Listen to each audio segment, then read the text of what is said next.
Mes amis, bonjour. Avant de commencer, Thomas, rassure-moi, c'est pas moi qui ai un problème, il fait extrêmement chaud, on est d'accord. Ça me disait bien que tu étais en débardeur. Franchement, tu devrais pas faire ça. C'est moi j'arrive, tu devrais être modeste. Il y a des débutants à la salle, il y a des gens comme moi, quand on te voit, ça fait mal au cœur. Tu te dis, t'arrives, tu penses que t'es flégon, tu croises Thomas, débardeur plein en octobre, balèze, sec, beau gosse. C'est chiant. Mes amis, aujourd'hui, grosse séance jambes. La séance, comme toutes celles que vous allez voir au cours de ce nouveau chapitre, ce seront des séances courtes, mais ultra intenses. Courtes, c'est-à-dire qu'un volume d'entraînement relativement raisonnable, mais avec une intensité extrêmement forte. Ça passe ici, l'intensité ici passe par des charges très très lourdes. Puisque nous sommes en phase de construction, on a besoin de pousser lourd, on a besoin de développer la force pour faire du muscle qualitatif et gagner en densité. Donc, on va commencer par du bel squat aujourd'hui pour cette séance axée uniquement quadriceps. Je sépare ma séance ischio des quads. J'ai remplacé le squat à la Smith par le bel squat. Le bel squat, si vous avez ça dans votre salle, foncez. C'est un squat sans les inconvénients. Et même si vous avez des petits problèmes de mobilité, notamment à la cheville, là normalement ça devrait le faire, vous allez progresser très rapidement.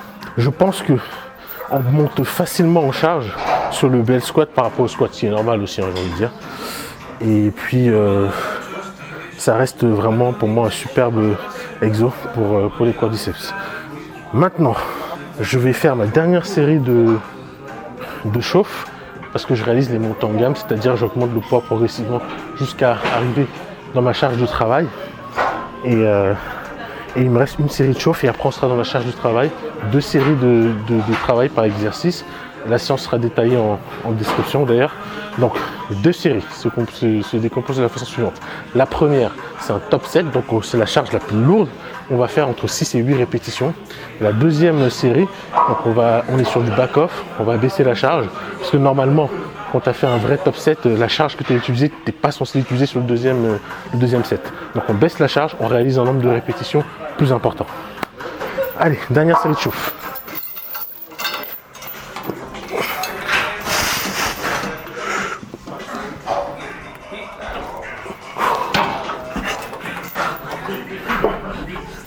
Première série, et je vous laisse compter combien il y a, je sais pas combien il y a.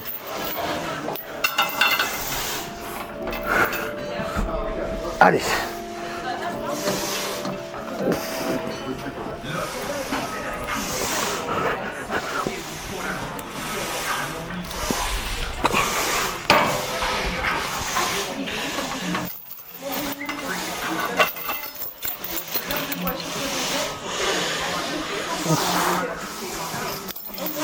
Ah, je crois que je me suis fait une petite déchirure ici, sur le quadriceps. Ça va, je peux marcher, je sens que je peux marcher, mais je vais arrêter l'entraînement, je vais surtout pas forcer. Ah, c'est mort. C'est là. Bon, ça y est, je peux remarcher normalement, mais la douleur est encore légèrement là, donc je vais pas prendre de risque, je vais arrêter la séance jambes. On va passer à autre chose.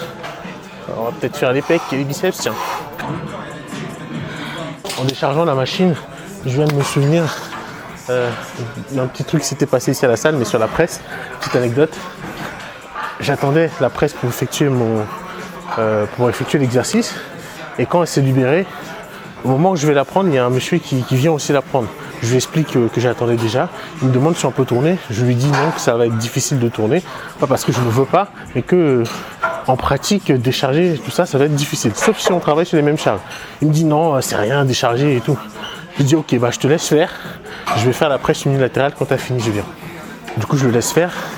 Il met 3 plaques de 10 de chaque côté et il travaille. Moi, de l'autre côté, bon, c'est pas un flex, hein, mais j'avais les plaques remplies sur les deux racks pour les accueillir. Et à la fin de sa première série, il est venu me voir. Il m'a dit oui, je comprends mieux maintenant. Et des anecdotes comme ça à la salle, j'en ai plein. J'en ai d'autres un peu moins marrantes aussi.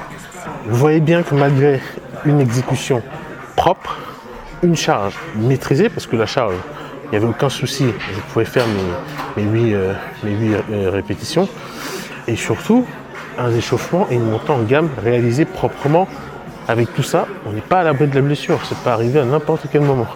Donc moi, je préfère vraiment pas forcer et faire une autre séance. Allez.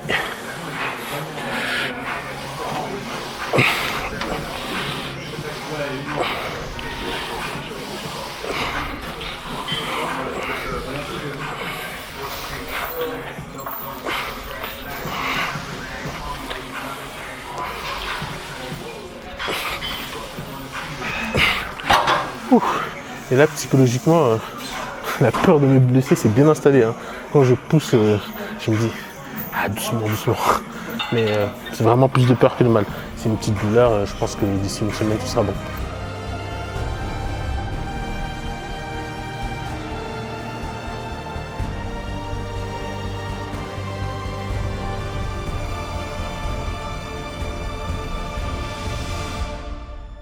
Deuxième set, je vais faire quelque chose que j'ai dit que c'était pas possible tout à l'heure, c'est-à-dire faire la deuxième série avec la charge qu'on a utilisée précédemment.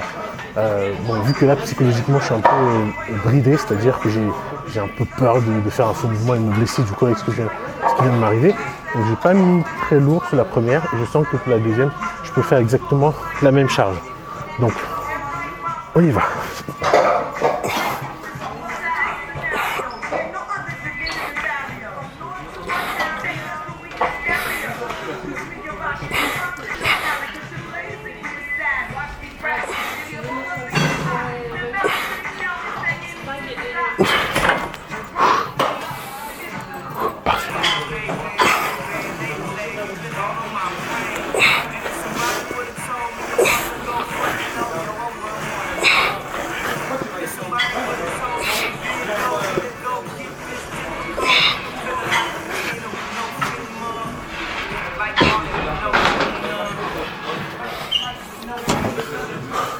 Bon là, je suis pas allé à l'échec. Il me restait à peu près, allez, deux bonnes répétitions en réserve. Je ne vais pas systématiquement à l'échec sur chacune de mes séries parce que sinon je peux pas tenir toute ma séance. La séance PEC en l'occurrence est très longue. Mais si le volume est court, par exemple 3-4 exos, on peut aller à l'échec sur chaque série.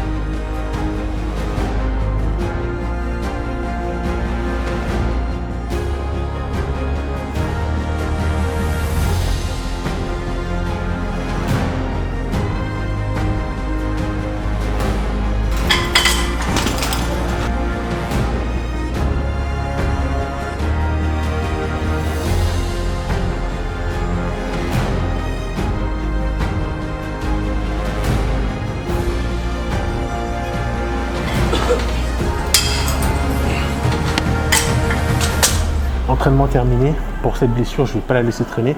La déchirure que j'ai sentie, je l'ai bien sentie. Je pense que c'était le tissu soutien qui a lâché. Donc je vais voir Hamza, mon kiné, qui travaille principalement avec des sportifs de haut niveau. Et on vous filmera ça. Ce sera intéressant parce que depuis maintenant le Portugal, on travaille ensemble sur beaucoup de sujets. Typiquement sur le dos, beaucoup de massages, d'étirements pour gagner en largeur. Également en mobilité pour être plus à l'aise sur les mouvements à l'entraînement. Donc ça va être une vidéo intéressante. D'ici là, je vous dis à bientôt. Surtout, j'insiste à aller regarder la vidéo mise au point qui va être postée sur la chaîne, je ne sais pas encore quand, concernant Olympia 2024. Cette vidéo me tient à cœur. Allez la regarder. Je compte sur vous.